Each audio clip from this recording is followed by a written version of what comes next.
Hello students of class 11th. In this video lecture, I am going to explain all about friction. First of all, you must know what is friction. When a body moves over a surface of another body, then a force acts opposite to the direction of the motion of that body. Then this force is known as friction.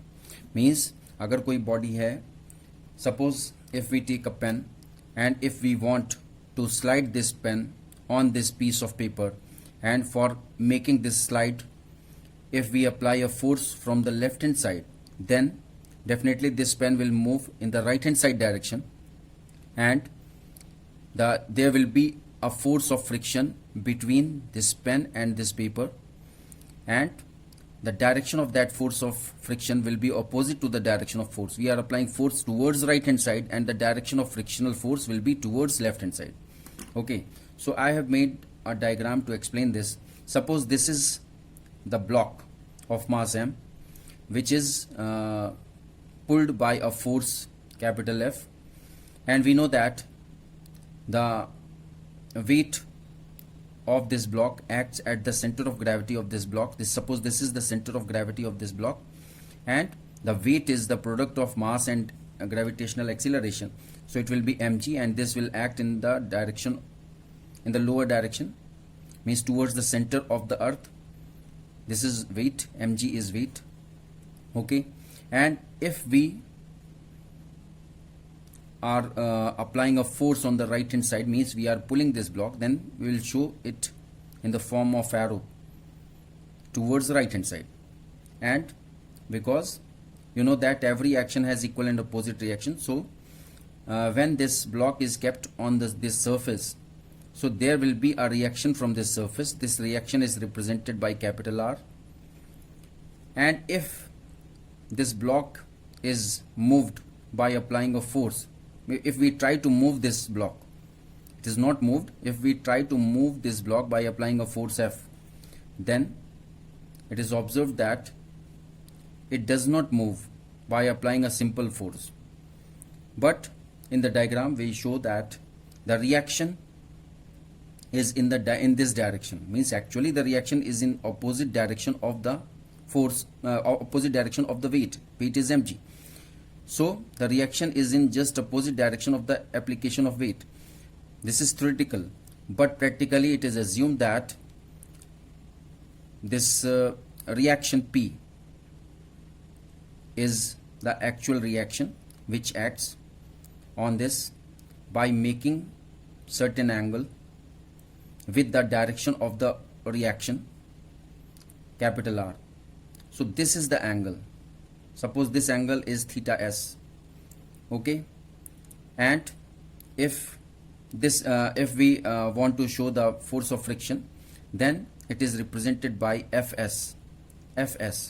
So you know that the frictional force is always opposite to the direction of the force. So if the force is acting on the right hand side, then this frictional force Fs acts on the left hand side. But the important thing is this frictional force acts, it is assumed. Physics में बहुत assumption होता है, इसलिए आप लोग को confusion इस diagram और इस डायग्राम में आपको एक डिफरेंस दिख रहा होगा. डिफरेंस ये है कि यहाँ पे जो magnitude of this frictional force Fs है, ये ब्लॉक के अंदर ही शो किया गया है, और यहाँ पे मैग्नीट्यूड ऑफ Fs ब्लॉक के बाहर हो गया. ब्लॉक के बाहर हो गया, it means this block is ready to move by the application of force if the force is increased further. अब देखिए क्या होगा, हम फोर्स लगा रहे हैं, ये ब्लॉक आगे नहीं बढ़ रहा है, लेकिन ये एज्यूम किया गया कि जो रिएक्शनरी फोर्स है ये P, ये एक्ट हो रहा है, and there is angle between this P and R which is known as theta s, and there is the production of the frictional force which is represented by Fs, and if we draw the diagram like this, then according to this diagram the Fs, the magnitude of Fs is very less because there is no motion. होता है, Fs है, exist कर रहा है, but motion नहीं है, इसलिए उसका कोई प्रॉपर वैल्यू नहीं है. लेकिन जैसे ही हम फोर्स को बढ़ाते जाएंगे धीरे धीरे, आप कोई आप सामान को अगर आप खींचते हैं, किसी भी चीज को आप खींचते हैं, कोई ब्लॉक को आप खींच रहे हैं, तो क्या होगा, वो तुरंत आपके खींचने से ही, क्योंकि आप खींचने से ही बढ़ने नहीं लगेगा, लेकिन अब जैसे ही फोर्स आप बढ़ाएंगे, धीरे धीरे आप फोर्स बढ़ाते हैं, जैसे जैसे फोर्स बढ़ाते जाते हैं तो ये Fs की वैल्यू बढ़ती जाएगी, मीन्स फोर्स ऑफ फ्रिक्शन की वैल्यू बढ़ती जाएगी। देखो ये बढ़ी हुई वैल्यू हमने एरो की मैग्नीट्यूड, एरो की लेंथ से हमने दिखाया, ये बढ़ गया। लेकिन अब भी ब्लॉक आगे नहीं बढ़ा। क्यों नहीं बढ़ा? क्योंकि जस्ट अब थोड़ा सा और फोर्स हम लगाएंगे तब ये आगे बढ़ेगा। अभी ये जब तक ये जिस समय तक ये ब्लॉक आगे नहीं बढ़ रहा है उस समय तक ये एज्यूम किया जाता है कि जो फ्रिक्शनल फोर्स है, means we can see that this block is about to move. अगर ये कंडीशन आ रही है कि बस 0.1 न्यूटन का फोर्स और लग जाए, suppose I am taking example of 0.1 Newton, अगर 0.1 न्यूटन का फोर्स बस लग जाए जरा सा, तब ये ब्लॉक मूव कर जाएगा। Means this is the limit. Second diagram shows the limit of that friction. जो ये फ्रिक्शन है ये लिमिट शो कर रहा है। मीन्स अब इसके बाद ये ब्लॉक राइट हैंड साइड की तरफ मूव कर जाएगा। ठीक है, यहां पे तो मूव ही नहीं किया, जब हमने स्मॉल फोर्स लगाया तो मूव नहीं किया, लेकिन फोर्स ऑफ फ्रिक्शन प्रोड्यूस हो गया, लेकिन उसका कोई एग्जिस्टेंस नहीं है। उसके बाद और हमने फोर्स आगे बढ़ाया, फोर्स बढ़ाया, इसको फोर्स बढ़ाएंगे किस लिए? तक क्योंकि हम ब्लॉक को मूव करना चाह रहे हैं राइट हैंड साइड में। जब फोर्स बढ़ाया तो उसी के अमाउंट में, देखो यहां पे भी मैंने थोड़ा सा एरो में डिफरेंस किया हुआ है, यहाँ पे थोड़ी छोटी एरो है, यहाँ पे बड़ी एरो है। जब यहाँ पे बड़ी एरो है तो ये एफएस की एरो भी बड़ी हो गई, तो ये एक कंडीशन आई लिमिटिंग फ्रिक्शन की। This is known as limiting friction. Means अब इसके बाद अगर हम थोड़ा सा भी फोर्स बढ़ाएंगे to pull this block towards right hand side, तो क्या होगा? ये ब्लॉक मूव करने लग जाएगा। तो इस कंडीशन को हम लिमिटिंग फ्रिक्शन कंडीशन बोलते हैं, और जो फोर्स लगता है इसे हम बोलते हैं limiting frictional force.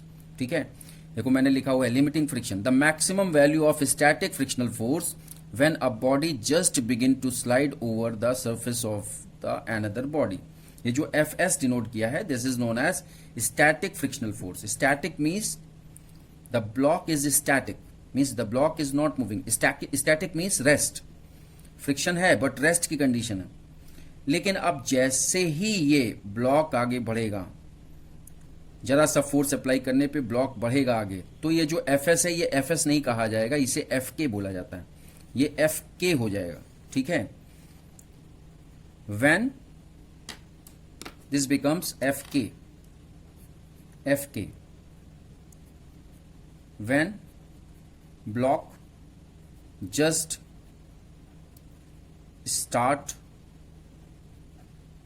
moving with certain speed. ठीक है, जैसे ये ब्लॉक मूव करने लगेगा तो इस फ्रिक्शनल फोर्स को हम काइनेटिक फ्रिक्शनल फोर्स कहेंगे, तब स्टैटिक फ्रिक्शनल फोर्स नहीं कहेंगे। अब देखिए यहां पे क्या कंडीशन है, यहां पे आपका ये कंडीशन है ब्लॉक मूव नहीं कर रहा है, तो हम ये कह सकते हैं कि F is equal to Fs, means the force which is applied on the block is equal to the amount of the static frictional force which is acting against this force. Means Fs इसका विरोध कर रहा है ना, F का oppose कर रहा है। अब आप एक चीज और देखिए, यहां पे देखो, यहां पे क्या होता है कि जो R है ये अपोजिट टू mg है, तो क्या हो जाएगा? R is equal to mg। ठीक, और साथ ही साथ Fs के केस में हम क्या शो कर सकते हैं, ये आपको याद रखना है, Fs is less than μs into R। ऐसा क्यों? ऐसा इसलिए कि रेशियो ऑफ दिस, हम इसको ऐसे भी बोल सकते हैं, Fs upon R is equal to μs। μs क्या चीज है? Coefficient of static friction. ये कोफिशिएंट लिया जाता है और ये माना जाता है कि ये जो कोफिशिएंट है ये स्टैटिक फ्रिक्शनल फोर्स और रिएक्शन के बीच का रेशियो है। अब यहां पे हम इक्वल टू का साइन नहीं ले सकते हैं, हम इसको because there is sign of less than, तो हम यहां पे लेस देन साइन लेंगे। Means the ratio of Fs and R is lesser than the coefficient of static friction. इसका मतलब ये हुआ कि अगर हम Fs और R का रेशियो लेते हैं तो ये स्टैटिक फ्रिक्शन के कोफिशिएंट जो होगा, जो भी वैल्यू होगी होती है हर फ्रिक्शन की, मतलब अगर स्टैटिक कंडीशन में है तो μs कहलाता है, और अगर डायनेमिक कंडीशन में है या काइनेटिक कंडीशन में तो उसको μk कहलाते हैं। बट कोफिशिएंट, फ्रिक्शन का कोफिशिएंट होता ही होता है, ये मानना पड़ेगा और ये माना जाता है। सो this is the ratio of Fs and R। So Fs and R is less than μs in case of the condition when the force is just applied to move this block. Okay, अब देखिए क्या हो रहा है कि इस case में क्या होगा. इस केस में Fs is equal to mu S into R, या हम कह सकते हैं Fs upon R is equal to mu S. मैंने क्या बताया कि लिमिटिंग कंडीशन, लिमिटिंग फ्रिक्शन की कंडीशन में, ये लिमिटिंग फ्रिक्शन की कंडीशन है इस लाइन से नीचे. लिमिटिंग फ्रिक्शन की कंडीशन में क्या होगा कि ब्लॉक मूव नहीं कर रहा है, but this is the condition, this is the assumption of the condition when if we apply a small force more on this block, then this block will start moving. तो Fs इस condition के लिए, limiting frictional force की condition में, इस समय ये जो Fs है ये लिमिटिंग फ्रिक्शनल फोर्स कहलाता है. So Fs upon R will be equal to mu S. पहली वाली कंडीशन में क्या था कि Fs upon R was less than mu S, और म्यू एस आपको मैं बताया ही हूं कि कोफिशिएंट ऑफ स्टैटिक फ्रिक्शन होता है. और जैसे ये ब्लॉक मूव करने लगेगा, अगर आपसे कोई कहे कि ये डायग्राम बनाइए जिसमें कि आप काइनेटिक फ्रिक्शन को शो कीजिए, तो कुछ नहीं, पूरा डायग्राम यही होगा, बस यहाँ पे Fs की जगह F के आप शो कर देंगे. ठीक है, और थीटा एस की जगह एस हटा देना, थीटा के शो कर दीजिए. वो शो करने की कंडीशन होती है कि आप कैसे शो करते हैं. बहुत सारी वेज होते हैं रिप्रेजेंट करने के लिए, तो आप उस हिसाब से आप रिप्रेजेंट करो. अलग अलग बुक में अलग अलग साइन से रिप्रेजेंट किया जाता है डिफरेंट क्वांटिटीज. अब देखिए क्या हो रहा है. लिमिटिंग फ्रिक्शन और ये फ्रिक्शन के बारे में मैंने आप लोग को समझा दिया. अब देखो व्हाट इज काइनेटिक फ्रिक्शन. अब हमारा ब्लॉक मूव करने लग गया, तो जो फ्रिक्शन लगेगा between that lower portion of that block and the upper portion of the surface on which that block is moving, तो वही फ्रिक्शन को काइनेटिक फ्रिक्शन बोलते हैं. When a body is in state of steady motion over the surface of another body, then the force of friction is known as kinetic friction. अब वो static friction नहीं कहा जाएगा. स्टैटिक फ्रिक्शन तब तक कहा जाएगा, static means at rest. Static frictional force तब तक कहा जाता है. Fs और थीटा एस का हम तब तक यूज करते हैं जब तक कि ब्लॉक मूव नहीं कर रहा है. जैसे ही ब्लॉक मूव करने लगेगा तो जो फ्रिक्शनल फोर्स होगा उसको हम Fk से डिनोट करेंगे, means this is the kinetic friction. Fk is the kinetic friction. Okay, so you have to remember these relations. आपसे कोई भी पूछ सकता है कि स्टैटिक फ्रिक्शन का रिलेशन लिखिए with the coefficient of static friction. Static frictional force का relation with the coefficient of static friction. आपसे अगर पूछा तो आप आराम से आप उसको बोल सकते हैं Fs is equal to mu S into R. लेकिन आपसे अगर उसने ये पूछा कि at the time of just application of that force, उस समय क्या रिलेशन होगा, उस समय आप उसको जवाब देंगे the ratio of that static frictional force which is just produced on the application of a force on the right hand side of the block, it will be the ratio of Fs and R. And this Fs and R means if we calculate the ratio of Fs and R, then this ratio will be lesser than the coefficient of static friction for that block and surface mechanism. Okay, now kinetic friction आपको बताया. अब देखिए एक graph तैयार किया गया based on different analysis. तो इसमें क्या किया गया, हम y एक्सिस पे अगर हम फ्रिक्शनल फोर्स लेते हैं, suppose this is frictional force which is represented by a small f on y axis, and capital F is the applied force. This is the applied force and this is the friction force. Friction force और applied force के बीच का अगर हम graph बनाना चाहें तो हम किस तरह से ग्राफ बना सकते हैं, उसको आप लोग ध्यान दीजिए. देखिए क्या होता है, जब स्टैटिक फ्रिक्शन होता है उस समय ये स्ट्रेट लाइन होता है, means inclined straight line, means there is proper relation between this F and R. जिस हिसाब से फोर्स अप्लाई होगा उसी हिसाब से फ्रिक्शनल फोर्स डेवलप होगा. In spite the block is not moving, block नहीं मूव कर रहा है, लेकिन फोर्स अप्लाइड फोर्स जो है उसके हिसाब से ही फ्रिक्शनल फोर्स डेवलप होगा between the surfaces of the body and the surface on which that body is moving. अब यहां पे क्या होगा, उसके बाद ये ग्राफ इस तरह से शो किया जाता है. ये बहुत सारी एनालिसिस के बाद ये ग्राफ बनाया गया है.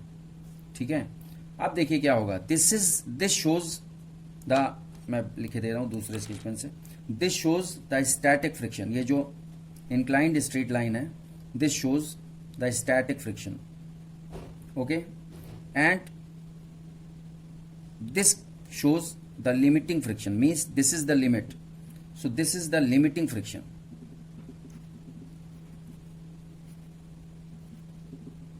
और उसके बाद ये जब स्टेडी हो जाएगा, means the block is moving with certain steady speed, then continuous frictional force which is acting without any variation in the frictional force value, then this is known as kinetic friction.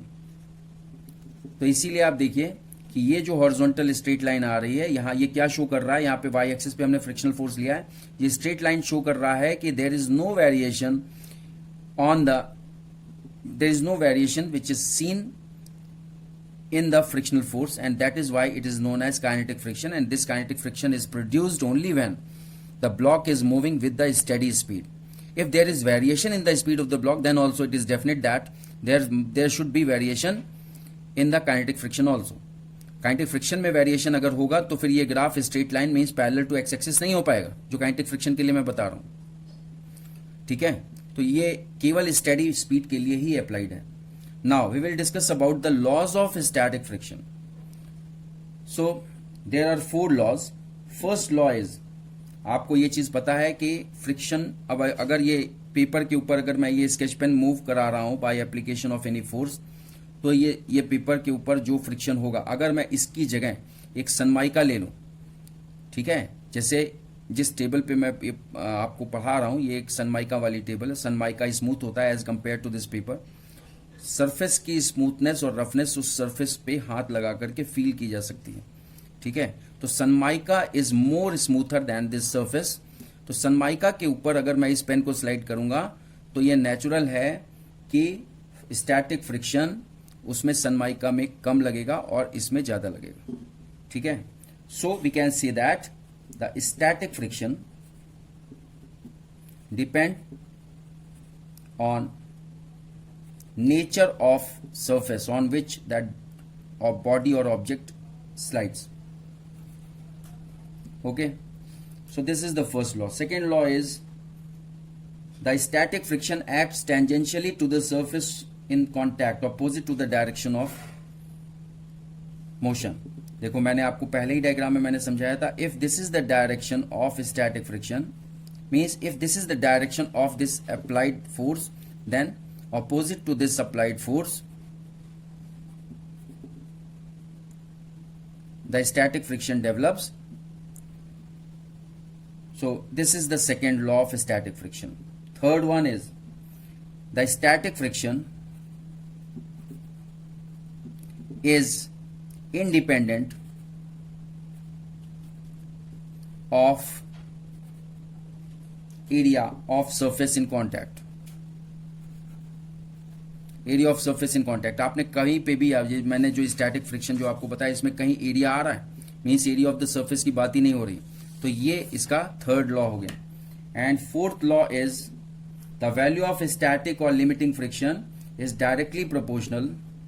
Static बोलिए या limiting बोलिए, बात एक ही है. Means थोड़ा सा अंतर है कि लिमिटिंग फ्रिक्शन स्टैटिक फ्रिक्शन से ज्यादा होता है. स्टैटिक फ्रिक्शन उस समय डेवलप होता है जब हम फोर्स को जस्ट अप्लाई करते हैं और जरा सा उस फोर्स में हम थोड़ा सा और उसके अमाउंट को बढ़ाते हैं, लेकिन तब भी ब्लॉक मूव नहीं करता है. लेकिन वो एक कंडीशन लाता है कि एक लिमिटिंग वाली कंडीशन लाता है कि अब इस कंडीशन के बाद अगर हम थोड़ा सा भी फोर्स बढ़ाएंगे तो ये ब्लॉक मूव करने लग जाएगा in the direction of the application of force. So the static friction और limiting friction is directly proportional to the normal reaction between two surfaces.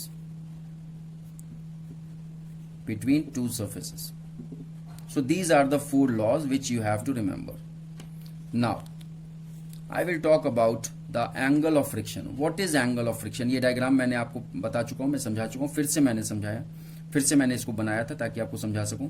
So this is the block, this is the force which is applied on this block, which is represented by capital F, and the block is about to move due to the application of this F. If we increase the small amount of this force F, then we can say that this block is just begins to slide, means it is about to slide.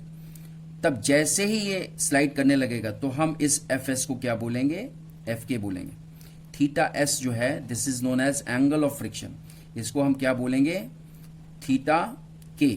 ठीक है, तो हमने angle of friction जो develop हुआ when just before the movement of this block, उसे हम theta S बोल रहे हैं. In the state of limiting friction की कंडीशन में the angle with the resultant P makes with the normal reaction, R normal reaction है, और जो रिजल्टेंट ये P किसका है, R और Fs का रिजल्टेंट P है, ठीक है। तो क्या हो गया, the resultant P makes with the normal reaction, मतलब P और R के बीच, this is the normal reaction R। Normal reaction हम इसको नॉर्मल हम क्यों बोलते हैं, नॉर्मल हम इसलिए बोलते हैं, हर उस चीज को आप लोग ने रिफ्रैक्शन में भी पढ़ा है, हम लोग सरफेस के ऊपर नॉर्मल एज्यूम करते हैं।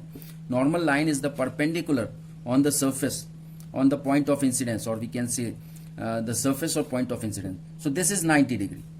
That's why this is 90 degree to the surface. That's why it is known as normal reaction, normal to the surface. The reaction which is produced normal to this surface, and the direction of this reaction is just opposite to the direction of the weight of the block. And what is the weight of the block? Weight of the block is the product of mass and acceleration due to gravity. So this theta s represents the angle of friction. Okay? आप देखिए यहां पे एक चीज बिल्कुल clear है कि एक अगर हम इसको tan थीटा s, tan आप लोग जानते हैं क्या होता है, tan is equal to perpendicular upon base.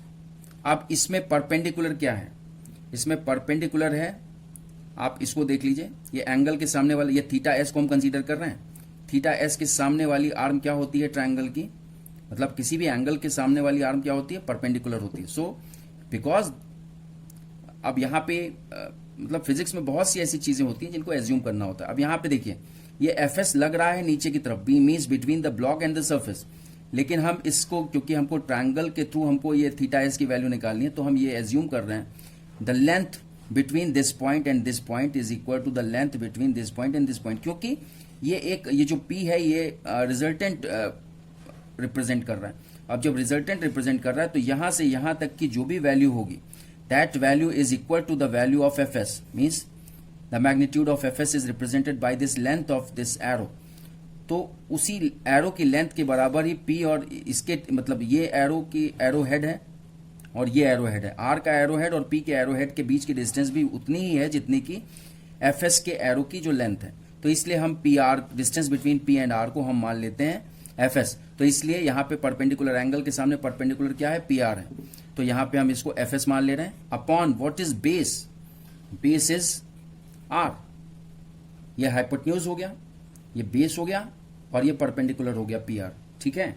So tan theta is equal to Fs upon R and we know that Fs upon R is mu s, मैं आपको पहले बता चुका हूं। So tan theta s is equal to mu s because Fs upon R is equal to mu s. Okay, so this is the reason. You have to remember this relation, tan theta s is equal to mu s. Means if we know the angle of friction in any case, अगर हमको angle of friction पता है, अगर हमको angle of friction suppose हमको theta s पता है 30 degree, ठीक है, तो हम और हमसे पूछा जा रहा है, एक नंबर का क्वेश्चन है और हमसे पूछा जा रहा है कोफिशिएंट ऑफ स्टैटिक फ्रिक्शन बताइए। तो अगर हमको ये रिलेशन नहीं याद है तो हम कैसे हम बता सकते हैं, अगर हमको ये रिलेशन याद है तो तुरंत हम 1 मार्क के लिए हम तुरंत इसको बता देंगे। क्या कैसे करेंगे, tan थीटा एस है, थीटा एस आपको 30 डिग्री दिया हुआ है, tan 30 degree is equal to mu S, इसका मतलब कोफिशिएंट ऑफ स्टैटिक फ्रिक्शन की वैल्यू क्या हो जाएगी, 1 अपॉन √3। अब √3 डिनोमिनेटर में करोगे 1.732 होगा और जब उसको कैलकुलेट करोगे 1 अपॉन 1.732 तो एक फाइनाइट वैल्यू आएगी और वही पॉइंट्स में आएगी और वही वैल्यू होगी कोफिशिएंट ऑफ स्टैटिक फ्रिक्शन की। Okay, now at last I want to explain the angle of repose. Angle of repose की अभी तक तो हॉरिजॉन्टल सरफेस की बात हो रही है। अब मान लीजिए अगर एक ऐसा सरफेस है जो कि इंक्लाइंड है, इंक्लाइंड सरफेस है, inclined means the surface which is at certain angle from the horizontal, that is known as inclined. जैसे हिल्स होते हैं वो इंक्लाइंड होते हैं, ठीक है, और उनका इंक्लिनेशन नापा जाता है between the surface of that hill to the surface of earth. तो जो एंगल होगा that is known as angle of inclination of that hill.